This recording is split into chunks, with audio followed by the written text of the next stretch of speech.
Hello, everyone, and welcome to this week's fantastical episode of the Fantasy Fiends podcast. My name is Stevie Collier, and I'm with my co-host Andy Peliquin, and today we are honored to have the awesome Cindy. God, I wrote it like 5 times. Cindy Gaber, Cindy Gaber in her luscious garden in the backyards of Nevada. Hi, Cindy. Hey, Stevie and Andy, thank you so much for having me tonight. You are very welcome. Just a quick reminder, everybody, that if you hit that subscribe button, you might be the one to get me to paint my face. That's right. At 200 subscribers, I will paint my face horribly for the next Fantasy Fiends podcast. And at 250, Andy will shave half his beard and get divorced. Yeah, the one will often lead to the other, but I will definitely shave. You know what I should do when we start hitting like the 240s? I'll like grow it out big and long like this, and then shave it, and so it'll be like super visible instead of just like this. It's kind of scruffy. It doesn't really show up there. Your wife is gonna love both of those. Yeah, definitely. Let's see. So, Cindy, what we do each week, I don't know if you've watched any of the other podcasts, but we do something. We ask the author if there was something cool last week that happened to them or something relatively recent. So it could be a new book release. It could be a museum that you went to. And, also anything really. So if you don't have one, Andy and I can go first. Well, I actually have a pretty cool one. Besides Awesome. writing books, I also write about films for the New York Times Wire Service. So this Friday, A Star is Born opens, which everybody should go see. Excellent movie.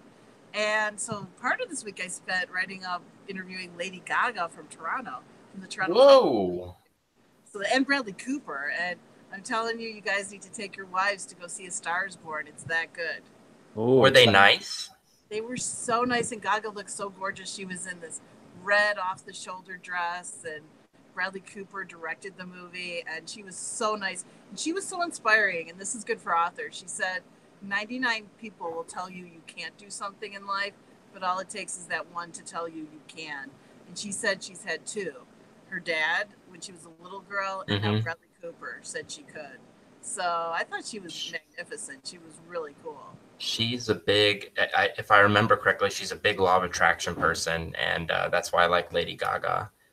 I really like her, and she's amazing in this movie. My mom's a huge fan, and I loved her in I didn't know she could act until I watched American Horror Story, and I was blown away. Yeah, and the cool thing was she said she came in to audition for Bradley Cooper, and he said no makeup, and she just put a little base makeup on, as most women will, just to, even stuff out. And she said he didn't say a word, but he came up to her, and he came up with a washcloth, and without even saying hello, he just grabbed some water and wiped her face clean. And he was like, now we can begin. So, I mean, just cool stories coming out of that movie. Wow. I can't even believe Bradley Cooper's a director. I just see him as the pretty boy who plays the raccoon on Guardians Guardians of the Galaxy. I mean, he's excellent as that, but I don't think he's getting that raccoon Oscar this year, you guys. I think more likely for A Star is Born, Best Actor, maybe Best Director. Very exciting. That is such an awesome job. I mean, not a lot of people get to say that. And you said, for what newspaper do you do this for? I do it for a few. One is the New York Times Syndicate. It's the wire service of the New York Times. And then I also do it for the Las Vegas Review-Journal since I've been living in Vegas. And for many years, my friends in Chicago know I've done it for the Chicago Sun-Times. So wow. Lots of good places, and sort of where I discovered films and interviewed a lot of authors myself who wrote things that movies were based on. I have to say, that's pretty different than writing high fantasy, which is awesome. But you guys, I sat through so many interviews. When you interview one person from a movie, they make you interview everybody, which is great, including the screenwriter and then the author of the books lately. So it was really inspiring. You'd hear from these authors who'd be like, well, I wrote this on my lunch hour on the train, or I wrote this because I was kind of bored, and it just sort of built up on me. And I thought, come on, give it a shot. Yeah, definitely. And all your books are fantasy? Yeah, the Ascender series, which I call the Ascender Saga, Started in 2015, and it's about a 17-year-old girl named Walker Callahan who lives in Chicago, very poor, gets in a car crash with her mother, and all of a sudden she wakes up in a house that's much nicer than hers in a great little small town. She's informed she's going to attend a private school starting Monday, and she's like, what did my mom do, rob a bank? But they find out they died last night, and they ascended to a place that looks like the UP of Michigan, but really it's a place for people who died young. If you die young, where do you go? One thing all scientists agree upon is that your brain doesn't really fully form until you're 24 years old. That's when your frontal lobe gels. So if you died young, where would you go? And here they have to go to school. That's the only rule. You have to go to school. And it's not a school like any other, though. This high school of the recently departed, where all the teachers are famous dead people, from Kurt to Robin to Heath to the list goes on and on. And the only other rule is you can't think about or try to find a portal back to your life and go right some wrong or say goodbye for the last time, because that's super dangerous, because things are lurking waiting to get rid of you. So that's basically, the jumping off point for the first Ascenders book. And now Crazy Book 4 comes out this November 11th, Ascenders 1111. Wow. Just looking at it, I can see it's had a lot of success too. Wow. So, and already I see a really good transition point into today's topic. But first, I wanted to talk about mine and Andy's great news. Yes, what's your great? Tell us. We're having a girl. Oh, wow, that's awesome. Oh, that hurt me to say. This is the first time hearing of this, Stevie. Well, if you just listen sometimes. No, Andy and I will be signing autographs Saturday in Burbank at the Indie Scribes convention. So come and stop by. It is from 1:30 to 4:30, I believe. In Academy 2-3. It's weird. Once you get there, you'll know, and it's free to enter. So come and say hi. If you're a fan of the podcast, fan of the books, it'll be a lot of fun. And that's my good news. What about Andy? Do you have any more news besides that? Well, the last book in my Darkblade series just dropped today. Very excited about that. That's awesome because it's the crossover between the characters of the two series, between the Hunter from Hero of Darkness and Alana from Queen of Thieves. So this is the epic clash, 10 books in the making. We finally get to see the snarky, strong-willed Alana versus the brooding, violent Hunter. It's a ton of fun. It's actually my favorite cover too. I don't know why, I just love it. It's an awesome cover. Yeah, it's dang, and already six 5-star reviews. Awesome, congrats on that. Thank you. So yeah, without any further ado, are we ready to get into today's topic? Let's do it. And we are talking about what, Cindy? We are talking about the afterlife. Does it exist, and what do we think it exists of, and what happens when we pass on? Oh, already. My warning is I am Christian, and I ask this question to myself a lot, and I just don't believe there's one right answer for Christians. I believe. Oh man, where to begin? You know what, Cindy? I would love. So before this podcast, Cindy said she had some weird experiences. Is that? Am I describing that correctly?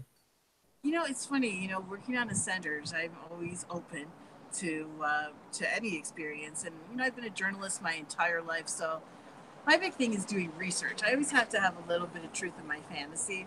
So especially for Ascenders 3, which is Ascenders Omaro, they're stuck in the past in New York, and the decades roll, and they visit several different decades in New York history. So I took my husband to New York, and we explored a lot of cool things. Like there's the last lamppost in New York, the last gaslight, and we took the subway all over the city. So the weird thing that first started was on the subway train more than once, there was a guy who looked like the spitting image of my main character a few times, which was just odd. I mean, he looked sort of like a young David Beckham. And above him on two of the different stops, there was like a poem of the month on the subway. And the poem of the month was about angels and the afterlife, which that kind of freaked me out. And just when I turned to tell my husband Ron about this, the guy got up, gone. So that was a little weird. Then we ended up at a great place in New York called the Church of Ascension. And it was the only church in New York during the Great Depression that left the doors open 24/7. And they just filled it with bodies at night so people could sleep in a nice warm place. So the Church of Ascension is closed a lot of the times now. It's a historical landmark. And we went once and it was closed. We went again, it was closed. The third time we went, and the yard in front of it's really small. We went and there was this kid sitting on the front stoop and maybe like 9 or 10 with a backpack on. So I just asked him, when does the church open? And he smiled. He didn't answer me. And I said, well, is it open Sunday at least? And he just sort of smiled again. And then I said to Ron, who was just looking for a door that might be open, he said, this kid doesn't even know. And Ron said the famous words, which were, what kid? So Oh, that whoa. that was a little weird. And then my last weird one was I was on a plane and it's so you guys know it's so cramped on planes, hard to work on planes. Mhm. And I was just not working on ascenders at all. And I sat next to this lady who's in the window. I was in the middle, and the lady looked really pale. I mean, pale to the point where it was a little odd. And and I asked her where she's from. And when I write ascenders, I always imagine they live in a place that looks like the UP of Michigan. It's a limbo, but I always imagine it has waterfalls and trees and big pines and twisty roads and little bit hilly, mountainous. And so the lady on the plane said, I'm from the UP of Michigan. Do you know that they have angels there? And which is also just weird considering what I've been writing about for the last few years. So those are my three weird ones for, yet. I'm I love door open. We don't know. I love how they just start getting weirder and weirder and weirder. And I gotta say, I got chills when you said "what boy." I mean, The what? that's ugh, Okay, there's one more so part. creepy. Few blocks later, because we walked, I saw the same kid on another stoop, and I just was like, "This is odd. This is so odd." And the other weird one was there's a place in New York where they have the very last gas lamp post, and that's one of my clues in Ascenders 3. And you can go find it, and it's weird because you go to this spot where you think it is, and it's just like a half a gas lamp. Those old lamps they used to light with fire back in the 1800s. And we went, and it was my husband who said, "This looks like it's not it. It just doesn't have a stem. It's like someone put this up here so people didn't really go bother the real thing." And he was right. If you really paid attention, you had to kind of wedge yourself through these two buildings, and it was a gorgeous courtyard that looked like you were walking back into the turn of the century. Cobblestone, really old townhouses, and we walked around and we sort of looked and we saw the lamp post. It was there. You could see it looked really old. It had the stem. It looked perfect. And then this lady came out and she was walking a little dog and she didn't say anything to me, but she just watched us. And then she came up and she said, "If you've come this far, you should go a little farther," so, which was freaky. So she goes, "Go over Yeah. there." So I walked to the one of the maybe like 8 townhouses. And when you walked up the steps, and it didn't look like anyone was living there, it said this was the home of poet E. E. Cummings for years in New York. And he had a Wow. poem actually plastered to the brick, which said something like, "Between heaven and earth is where angels dwell, and that's where, well, spirits live," which was all, big themes in my book. So another weird little Ascenders moment. Uh, so I have to ask, with the little boy, were you scared?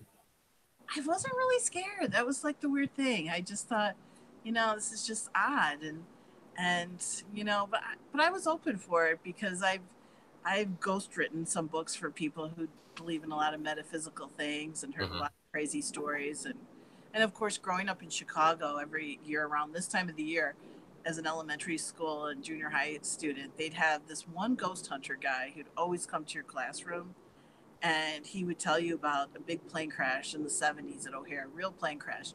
And the people who live around O'Hare Airport till this day say in the middle of the night, somebody rings their bell, knocks on their door, and nobody's there, but they'll hear a voice saying, "Where's my luggage? Have you seen my luggage?" Oh And my god. weird. And they said, a few of them said they saw glimpses of those old weird Pan Am bags, those sky blue bags that don't exist anymore. So I mean, really weird. But Wow. Depends on what you believe. Yeah, so we had a Ghostbuster on, I think 2 podcasts ago, and he said this stuff happens to people who are open to it. So would you say you're open to this kind of stuff?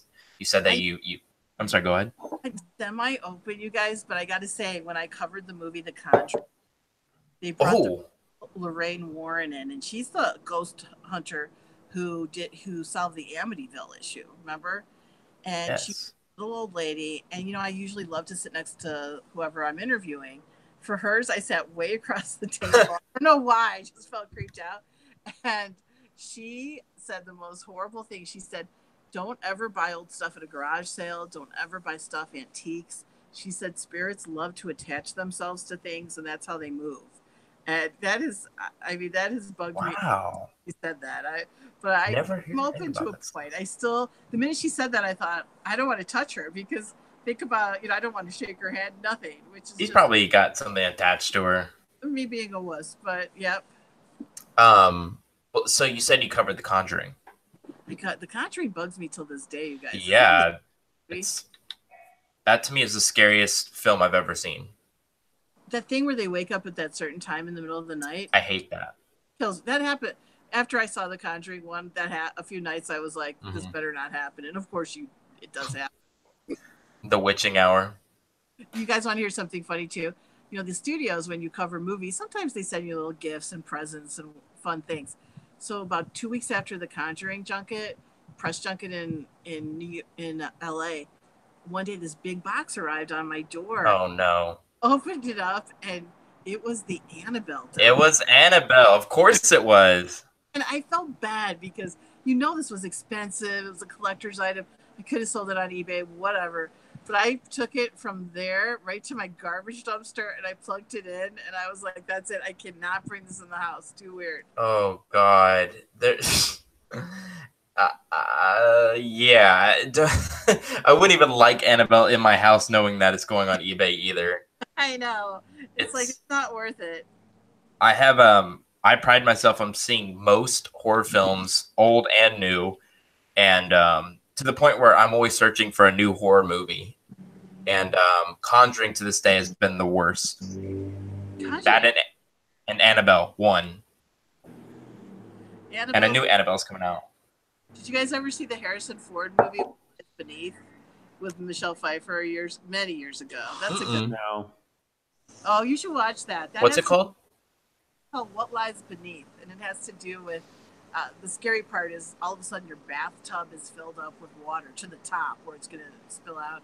So we did a press thing for that, and you just get to stay in a hotel, and nobody, you don't necessarily go in your bathroom when you come back from the movie. So all the journalists went to sleep, but the studio had told the people at the hotel to fill our bathtubs up to the rim. So you can imagine 2 o'clock in the morning, you go into the bathroom for whatever, and you see your bathtub is filled up. People were like losing their minds, freaking out. Oh, I mean, That's they're terrible. so terrible. mean. It's terrible, but so funny. So you've written 3 books on basically ascension to a different, I would say, I guess, what's the word, to a different area, obviously. Do you have like, is it a special theme for you to talk about this? Yeah, they're really special to me. I mean, I've done these interviews for years to write a book series, and just like a lot of writers, you have ideas, but you're like, I don't know if this is enough or something I really want to explore. But I mean, you can't even make this up. I was in LA and I was about to interview Cher the next day for a movie she was in, and I just had a crazy dream that played out in my mind like a movie, and it was Ascenders, and I got up, and my husband's a light sleeper, so I just grabbed a bunch of notepads and went in the bathroom for like 4 hours and pretty much wrote the first chapter. So, but it's been a fascinating thing to study, and like I told you guys, I am a journalist, so I mean, when I have stuff like, why can't they go back to life, and ghosts come back? Why can't they come back and check on their former life? So I check stuff like that out with psychics and metaphysical people. So there's a lot of truth in these books too, or truth that you want to believe. So Should we ask everyone here what their thoughts are on what happens after death? Sure. Andy, I'm kind of curious what yours is, being satanic and all. That was a creepy laugh. That was the idea, Stevie. Yeah, your satanic creepy laugh. So growing up in a Christian family, right? The heaven and all of that, heaven and hell were pretty much the afterlives of choice. But I don't know. You know, now knowing what I know, having seen what I've seen, giving more thought to it than I was raised with, it's kind of hard to say any one of the afterlives are number one, the right one, or number two, even real. You know, like there is some evidence that there could be, and there is very little evidence. So it's hard to say how to deny it completely, but it's hard to believe it fully, you know? That's a good answer. Yeah, it's a. So I'm guessing you don't lean one way or the other. Would you say you're agnostic, or? I would say that I'm more of that this life is kind of what matters. If there is an afterlife, that's going to be a whole nother life. So I've got to kind of do what I can to make sure that this life is the one that I'm, you know, I'm proud of, the one that I'm happy with, the one that I feel like I got the most out of it. And I did the right things with my life, with the people in my life. Then, you know, I can move on to whatever the next chapter is. Sort of like, you know, moving countries. You still have the happy memories, the things behind you, but you're in a new place with a new situation, and sort of the past is left behind. That's sort of how I feel. Interesting. And our neighbors. Yeah. No, I agree with you. I think you should get the most out of this life and live your life to the fullest now, not depending on something. But I also think we're made up of energy, and a lot of the metaphysical people I interview, you know, I'll subscribe to the idea that energy never really dies. So where we go. And I just talked about this actually the other day. yeah, I mean, it just doesn't expire. So maybe our physical bodies do. I mean, I certainly don't know. I was really careful not to put anything religious in this book. People go up or down, you know, and I leave it vague. But they're in this limbo for, you know, however long they need to be to develop into who they should have been. And what kind of gets sorry about that. You met my dogs now. What kind of gets people a lot is you know, a lot of us have lost people young, even if they're not people we really knew that well. I mean, I remember going to high school in Chicago, and like every 6 months there'd be some accident, you know, a biking accident, a boating accident, and someone our age would die at 16, 17, and there'd be that announcement from the principal, and it always just, I think it makes you grow up all of a sudden. You know, it's just, you're just a kid, and I remember so many nights, you know, I lived in this John Hughes, beautiful little suburb, but so many times where someone would just pass away, and we'd be like, that can't be the end for them. Where did they go? So that's been a common theme through Ascenders, and something that a lot of readers have said to me too, that, I mean, everyone's had that at their high school, and it just freaks them out, you know, where, you know, what happened to these people. So why did they die so young? So it's just a weird topic. Last Friday, I got notified by somebody in my old English class from senior year that there was this man now, but a teenager who sat right in front of me, and we spoke every day. He just passed away. And it really brings the reality of mortality into your life for a few days. And you're like, wow, crap like that can really happen, you know? I think I see myself as like this immortal thing that, you know, I'll never get hurt. I'll never die. You know, I'm enjoying the process of writing every day and, you know, trying to become the successful person that I don't realize that one day I could be in a car accident, which was how this person died. And you just never know. And that really opened my eyes. And yeah, I mean, I'm with you. I believe that we're all energy. And I'm a strong believer in, you know, a paradise after death for those who fulfilled some certain guidelines, I guess. And I think with each religion, it changes.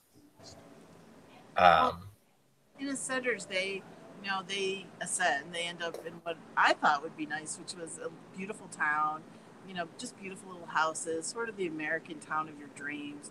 Great little main street. You don't need money. Everything's free. Everyone, whatever physical ailment you had in life, even a young person, it's gone. There's kids who are in wheelchairs. They're running now.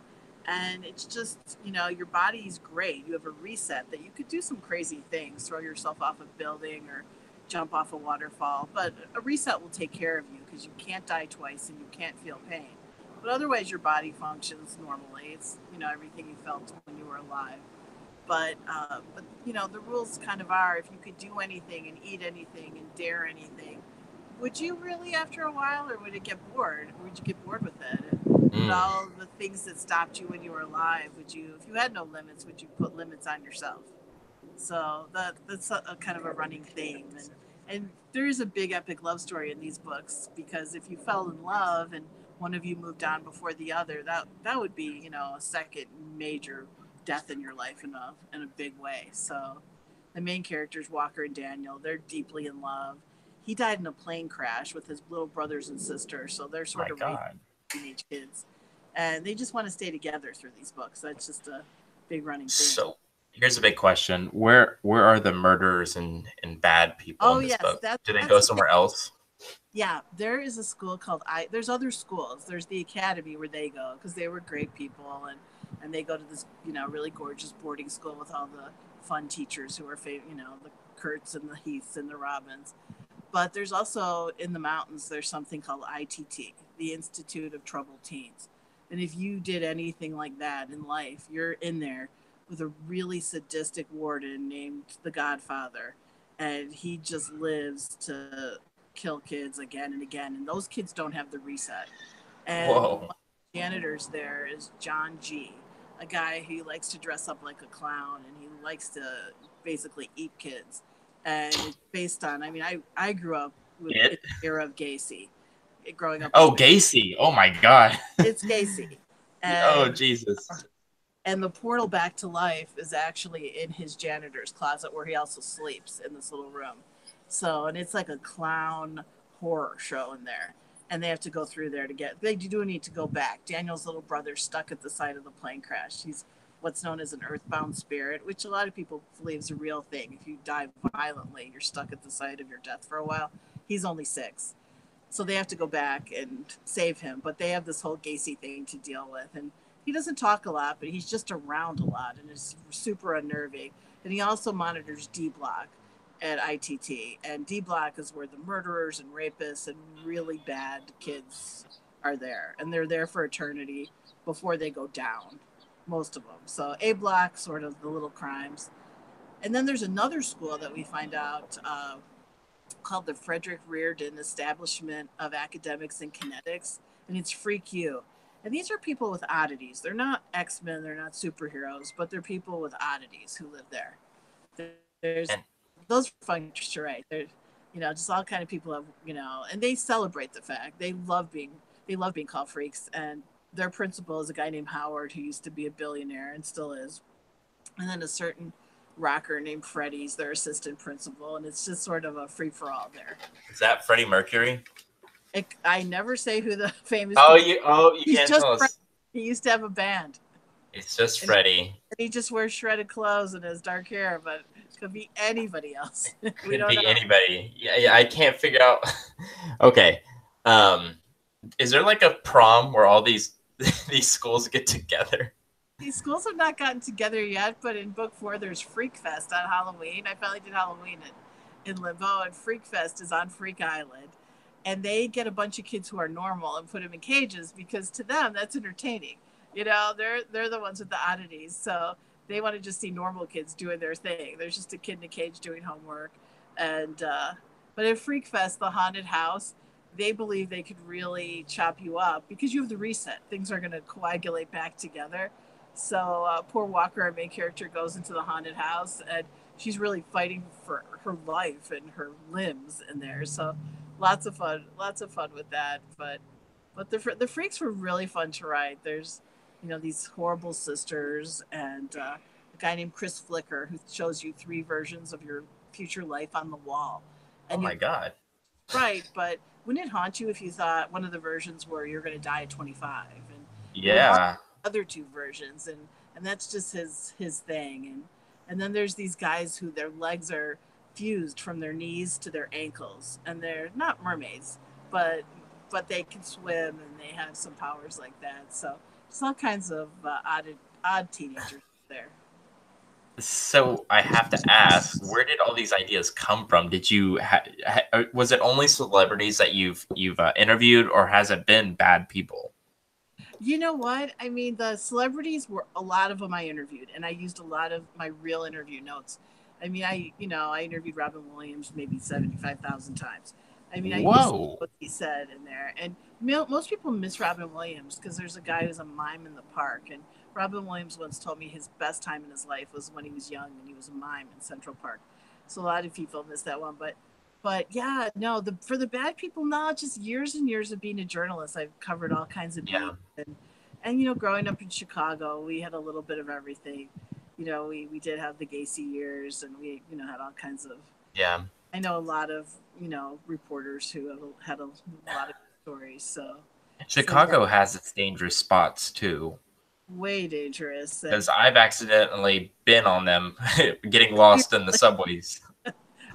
yeah, you could Like, take a wrong ooh. turn and be like, oh no, what did I do? Yeah, like a 5 minute subway ride. I was like, where are we? This is not good. People are doing like they have their legs up on like where you hold, for the train to stop, and they're like doing sit-ups. But Oh, I was so ignorant, Texas boy there at 2 o'clock in the morning, going through the subway system in Chicago. Chicago. but you lived, which was the good part. I did, yeah. But you know what? It's not worth that deep dish pizza. No, the demons kind of trip me up though. It's like, why can't they go back? Why could they Walker go back and be a ghost and haunt her mother? But I got into this whole thing doing a lot of research on what the Egyptians believed.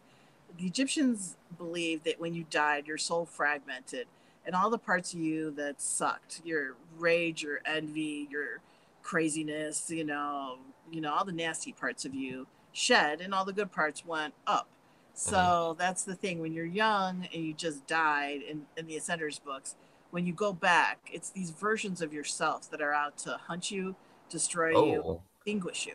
And if yeah. you're extinguished, you're done. Then you're not even an entity anymore. So that was really, That's terrifying. it's terrifying. And they're running around Chicago. They're running down Halsted Street and all the good streets in Chicago looking for Daniel and Walker when they go back. And they're on L platforms and on subway trains doing the last parts of these books are always just one big adventure, and they're doing whatever they can, and the only thing that works on these demons is primitive weapons. And I encourage any writers, there's a great website, Badass Ancient Weapons. You'll find anything you ever need for a medieval fight scene on there. And now Thank you I'm going so to much. Google. I know, I'm Oh, doing it right now too. Yeah. I'm love it. always looking for websites like that. My newest one has been Rhymatics. I've been writing a lot of shanties and songs Right. in my books. So I've been like becoming a little songwriter. Wow. So back to that ancient Egyptian thing. That sounds a lot to me, kind of like Christianity, because when we leave and we go to heaven, it's only our pure selves. Right. And some people believe, it's a form of 100% complete perpetual ecstasy. Another belief is that just being beside God for all eternity is the most amazing thing at all, which is hard for humans to believe because when we pray, it's usually, for a lot of people, it's dull. And that's my belief why some, I won't say all or even a lot, but I think that's why most people, since they don't get an answer, that's why they don't believe. It's a dull experience to sit there and pray. It's a dull experience to sit there and give gratitude for things. Um, but I don't know. I just saw a similarity. It's kind of like doing a disk defragment on your computer, uh, which is like my nerdy explanation. But anyway, yeah. But wasn't there like an afterlife for ancient Egyptians where like they actually lived like another human life? Right. And it's funny, they had all these beliefs. They were so into the afterlife. They had all these beliefs. And this was just like one small part of it. But I just thought it was kind of a cool thing to adapt for these books because it made sense if you were older and you were a ghost, you worked out your stuff Yeah. and you move on. But if you were young and you're still feeling all those hormones and you're young and you're studying and you're at this school, maybe you'd still be kind of, a little bit more towards your living side. Yeah. And it would be bad to come back. And Well, I so have a those are- question. yeah. I'm sorry. I have a question for both you and Andy. But before I do, I want to say something really creepy that my grandma always told me. So she had a ghost in the house, this old house in our old town. Our town was built in 1809 or something insanely crazy like that. But anyway, this old house, she knew this ghost. She told me never to go upstairs because we didn't want to bother the ghost. And I think that might be a reason why she didn't want us to break her good china or something. But you never know. Right. But to this day, she tells me if I cross her, if I'm rude to her, if I make fun of her one more time, because we make fun of our grandma. We have that kind of personality. We have that relationship. But she always jokes with me. But I always feel like it's a little bit serious that if we screw with her too much, she'll come back and haunt us. And the worst part is she always ends with, I know how, she told me how. And it just scares the crap out of me. I don't like that. Well, I had a weird one years ago. We had a press thing at this weird hotel in Tombstone, Arizona. Tombstone, Arizona. Tombstone, it was this little dinky town. Nothing weird can happen there. Wild West, and it was supposed to be a hotel that miners used to stay in. And they had a lot of murders, they claimed, because in the back of the hotel, these working girls would come up and the miners would have a little, fun night with them. And then it would get heated and people would start killing each other. So for the first few days of the thing, we stayed in the nicer rooms up front, but then they had some party coming in. So they put us in the back in the mining rooms. Eddie, did she break off for you? Yeah. Oh, dang it! I was actually getting into that story. Well, we'll still be able to finish it. Well, real quick, my question for you, Andy, was what do you believe about that belief of people dying and being reincarnated as an animal, and the animal depends on how you were in that life before? And what religion was that anyway? That was Buddhism, I think, or Hinduism. That was Buddhism? No, it was Hinduism. It was Hinduism. Okay, because Buddhism, I feel like a lot of Christians, I hate the word allowed, but they're kind of like allowed to be Buddhist just because of the process of enlightenment is sort of like being just extremely spiritual, and it's kind of like you believe in the same God. Yeah. But it's Hinduism that you like can get reincarnated as like a ass beetle or something. I believe so. I think that's more of an allegory than an actual, or let's say that's more allegorical than real. Like the concept is that don't be a dick or you're going to be knocked down a peg when you're reborn, kind of thing, sort of playing on the fears of the afterlife, which is something that drives every human to a certain extent, fear of death, what comes next. So by saying, all right, if you don't behave in this life, you're going to get smacked down in the next. It's sort of like a karmic spanking that all of us are trying to avoid. So I don't think it actually happens, but it's definitely an excellent allegory for, to help us be better, because that's sort of the same concept of heaven and hell, just a different kind of hell, Yeah. I was going to say, you know what, Andy, I've noticed something. Anytime we talk about ghosts or something like that, you get really quiet in the podcast. Well, I'm listening because my opinions are, like you're much more opinionated on these things than me. Okay, because I felt rude that I was just like taking over. No, it's great. It's great. I love talking about this stuff, man. I love it. But something I wanted to say to the podcast, and this is a quote from Pineapple Express, and it's between two drug dealers. Red says, "Man, I'm just into Buddhism, and I'm at peace with the fact that me as this person probably not going to be around. Think about a hermit crab, right? And it's just a shell. It's like they go from one shell to the next, and that's what I am. I'm just a hermit crab changing shells." And Dale says, "Except if you're a dick your whole life, your next shell will be made of shit, okay? If you're an asshole, you're going to come back as a cockroach or a worm or a effing anal bead, okay? And if you're a man and you act heroic, you'll always come back as an eagle. You'll come back as a dragon. You'll come back as Jude Law, okay? Which would you rather be?" And Red says, "Maybe the anal bead, depending on who it belongs to." And Dale says, It belongs to me. Then Red says, okay, then the dragon. To me, that was... I actually watched that in Hollywood, and I always remember that scene because I thought with my ignorance that was a true explanation of Buddhism. Hollywood taught me something that day. Yeah. Andy, serious question. If you were coming back as an anal bead, whose anal bead would you want to become? Can't say your wife. I'm not going to answer that. That's just weird. All right, I'll answer it. Yours. Okay, anyway. I feel so bad for TV Collier takes the podcast to a weird place. Hey, and it's only 40 minutes in. Well, I mean, sorry. It took him 40 whole minutes to make it weird. Hey, I consider myself a comedian. That's why all of my books have awesome, hilarious comedy. So good, so much good comedy in there. So I feel like I don't know why Cindy can't get back on, but should we do the reading without her, or should we just continue the topic and talk about ghosts and shit? No, let's do the reading without her. That way she can keep talking with us about ghosts and stuff when she gets back, or ghosts and spirits in the afterlife. But okay, at least you get to do her reading until she comes back. You want to do that new one then that she sent us? Yeah, for sure. Okay, I'm going to put this into... Did you get a chance to read it? I did not. Okay, it was going to be fun. How about this? Either one of us could narrate, and while the other one does all the characters. What do you think? You narrate, I'll do the characters. Okay, sounds good. All right.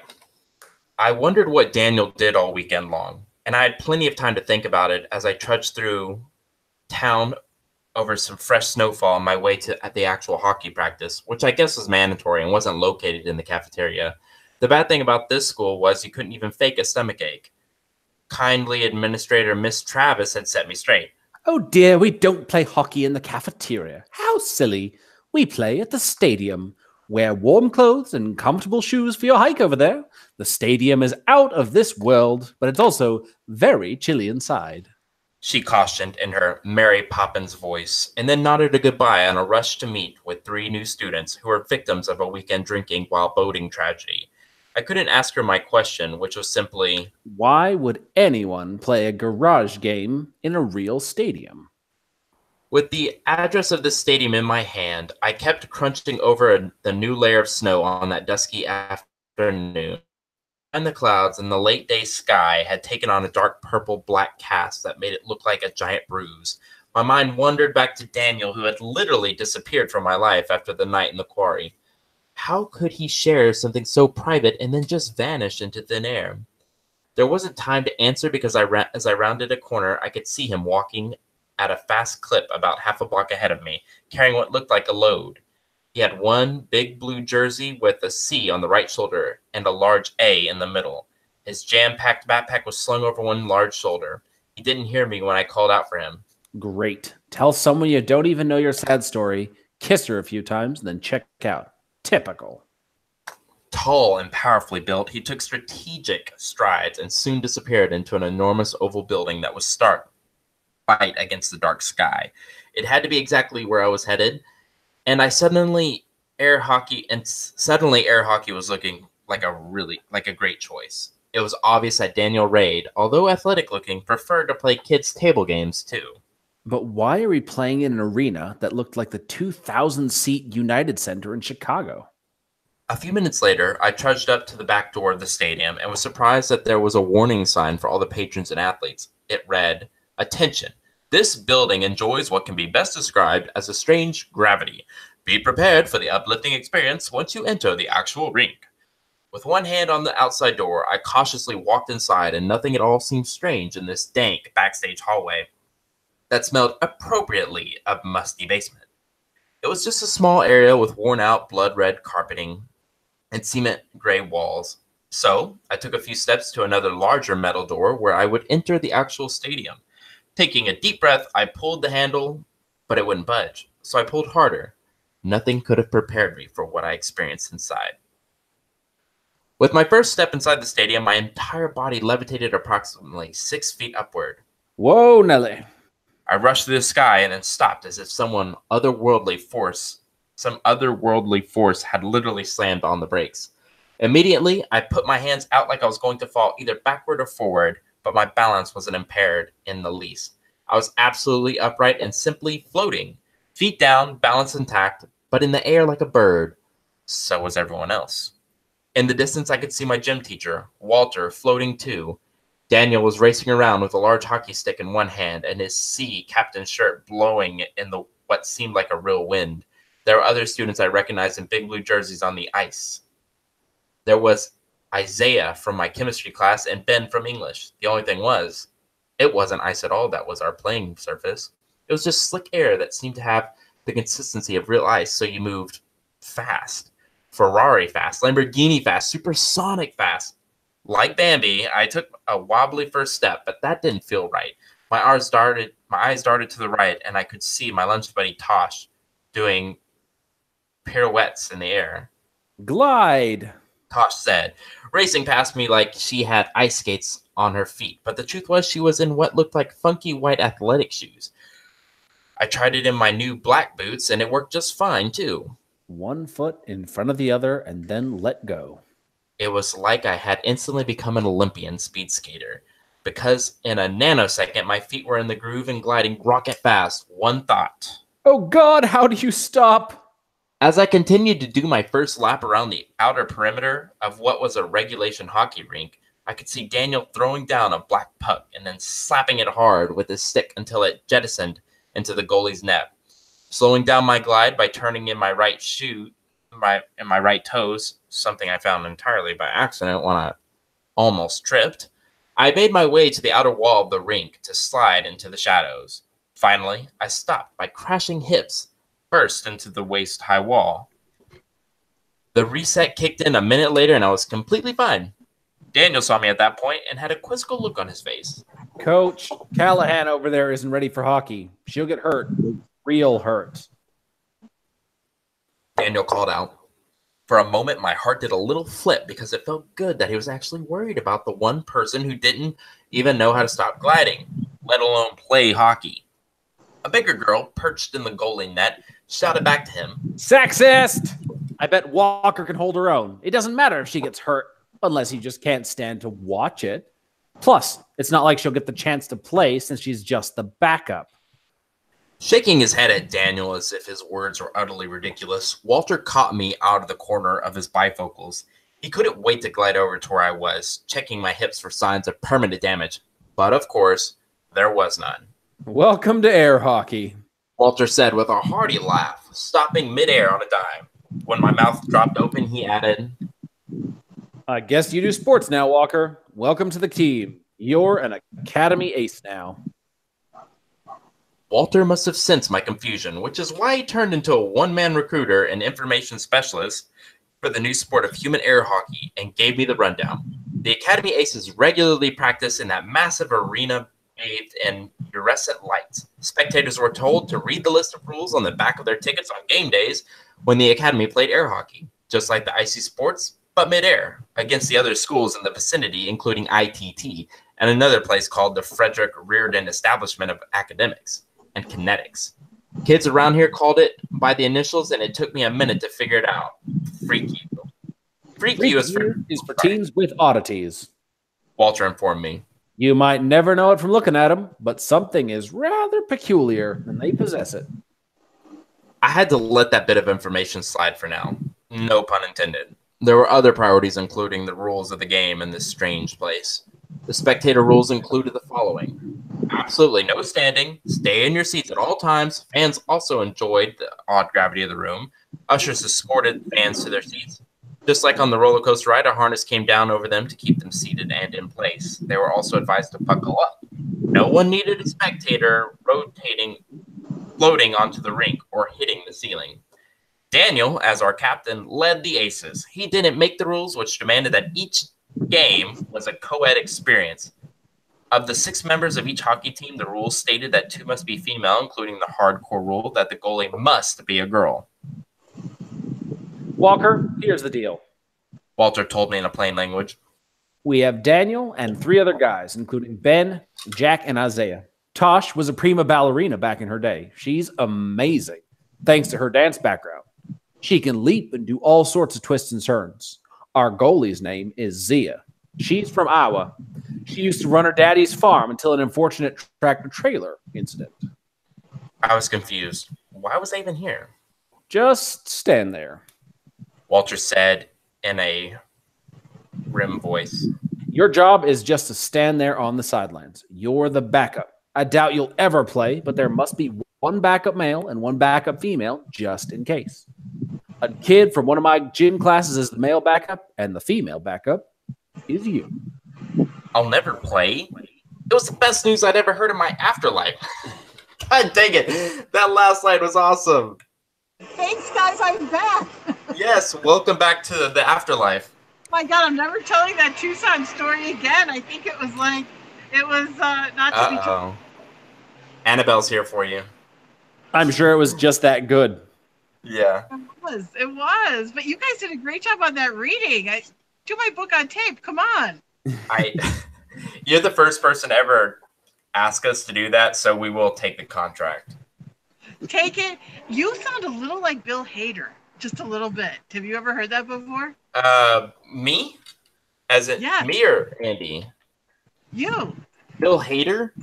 Yeah, you got a bit of the Bill Hader voice, Stevie. Shades of Hader. You know what? The South Park guy, right? No. He played a bunch of people on Saturday Night Live, and he's got a great news on HBO. Barry, he played Stefan on Saturday Night Live. But you don't sound like him like Stefan. You sound just like his regular life. Now I have to look him up. I'm guessing you've met him before. Just maybe once or twice. My husband has me ask him Cubs questions. He's a Cubs guy. Oh my God! You're just like, oh, just once or twice, It's such a cool thing, though, and I'm guessing everybody that you've met has been so far nice. So nice. I mean, they only have to spend 10 minutes with you. They're always nice. Oh yeah, that's so cool. Well, we have a few more minutes, and I don't really want to end now. I kind of wanted to ask you this question that I asked Andy, if we all have time for that. Sure. So Andy and I, when you left, we were talking about the afterlife, and when we die, we're reborn, and the thought that there's this religion. Andy, we said it was Hinduism. Yeah. What are your thoughts on being reincarnated as an animal? Well, then I would probably want to come back as one of my own dogs because they're treated pretty well. But I don't know, as an animal, I always think you go and then you see everyone you always loved. That's my big thing. You'll see your parents again. You'll see everyone you've loved in your life. But I don't know about the reincarnated part. I don't know. But, a lot of the psychic people I talk to about these topics, they claim that you were, but you were reincarnated later, like 50 to 100 years later. Just so when you came back, you didn't run into the people you knew the previous like the old soul thing. Yeah, they were like, you needed a buffer of time, so it wouldn't be like you were trying to find your old life, which that kind of made a kind of sense. Yeah, I've seen one psychiatrist, and I thought she was full of baloney, but the weirdest thing was everything she said so far was true. Granted, she did say things that with time they were most likely going to happen. So I don't know what to think about it. I think the greatest thing is we don't know. And that's like we really don't know. I mean, and how many times can you say that now in this life? Everything is a coming fraction. We can't even see a movie without basically knowing the whole thing, and people kind of know what's going to happen in their lives a lot. But the great unknown, I think the occult. You want to live your whole happy, wonderful life, but the fact you don't know, I think, is kind of interesting and kind of amazing. The one thing I know for sure is that part of your life should be spiritual. In my opinion, it should be spent considering the spiritual, praying to some sort of higher entity. If not that, at least give gratitude to something.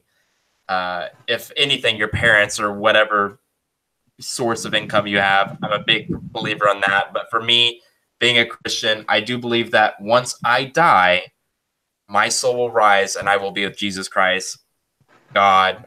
And in my opinion, I'll be able to see all my pets, all my beloved friends and family members. I believe the classic. And I've told a few people about this, but I took this really interesting Catholicism class in college. with a very open professor, and we looked at this painting, and it was these people on a bench, and there was fire all around this bench, right? And above them was this tiny hole where they could see people in pure ecstasy next to God and Jesus, or it was just Jesus, I believe. And he said that a lot of people believe that hell is just the eternal absence of God in your life. So you just have to sit there knowing that all your friends and family and all these people were right with their faith are in heaven, and you're perpetually on this fiery bench. And that scares the living crap out of me.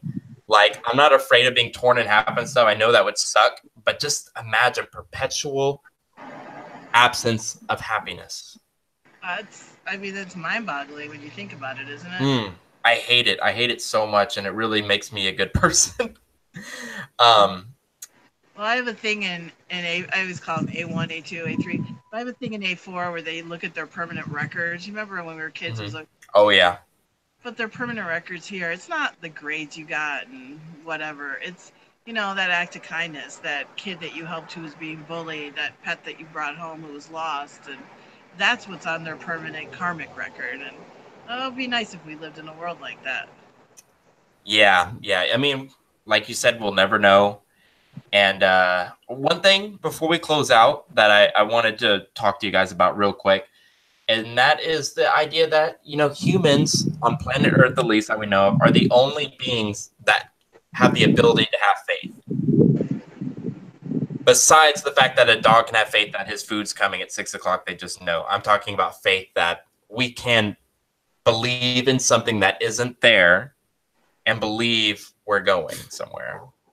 The only beings that can do that. And that I read that I listened to that the other day in one of my self-help books, and it just blew my mind. I always find 3 or 4 quotes I really like for the beginning of these books, quotes from other people. And there was one, and I always drive myself nuts trying to find the one I really like. But there's a great one from someone who said, "Faith sees best in the dark." And it's a great quote because rely on that faith when things get dark. But it's true. Faith sees best in the dark. I love that. And I feel like I could take that a couple different ways. When your life is going like shit, you have your faith still. And that actually goes well with something that I read from Jim Rohn the other day. And that is, if you're stressed all the time, just realize that God has a plan for all of us and that he's the one driving the bus. And just hope he's not Frizzle. Very great ending, Stevie. Yeah. I had to make it silly there at the end to let people know that I'm not. Anyway, Cindy, it's been so awesome being with you guys tonight. Thank you so much for coming on. Oh, I loved it. I would love to come again. And please. And it's what I love this show because it takes it away from just being like, tell me about your book, to just really important topics and interesting things to talk about. So great show, you guys. Thank you so much. I personally really love our niche. I love our topics, especially when we have such a talented author such as yourself to come on with world experience and wisdom, and we can all talk about it in a safe environment and have a really good time with it. I have to say it's been an honor having you on here, Cindy. I'd like to say to your listeners, the first 5 or 6 people who write me at my clgaber@yahoo.com, I'll send them a signed copy of book 1. So just write 5 or 6 people, clgaber@yahoo.com. Just write that they listen to this great show. And of course, I'd love to send you guys real books too. So just write me at my thing, and I would love one. Get some books going. You are such a fantastic person, Cindy. Where can people find you on your website and whatever handles you want to give? Yeah, I'm on Facebook where I do a lot of things under CL Gaber, and also on Instagram under CL Gaber. And you can check out ascendersaga.com. And November 11th is book 4, so if people want to catch up. And I always keep the ebooks 99 cents on Amazon just so everybody can read them. So the ebooks, really cheap, and I love to hear from readers. Love to hear what anybody thinks. That's fantastic, and thank you so much for being so generous to our readers. Again, Andy, anything else you want to add before we end this podcast? Nope. I mean, just a final reminder for fans of the Fantasy Fiends podcast in the Los Angeles area, pop out to the Burbank Marriott to come and see Stevie and I dance, sing, juggle, all that on Saturday, this Saturday, whatever the date is. I'm so bad at dates. It is Saturday the 6th. October the 6th. Good luck with that, you guys. That sounds awesome. Thank you. And 2 more subscribers, and I will be painting my face for the very next episode of the Fantasy Fiends podcast. I'm going to have my husband and daughter subscribe right now. Oh, God. Oh, great. Well, I guess it's done. City, thank you so much for being on the air with us tonight. Thanks, guys. My pleasure. Thank you so much. You're very welcome. And, guys, readers, listeners, we love you all. We hope you have a great night. We'll see you next week for another fantastical episode of the Fantasy Fiends podcast. Good night.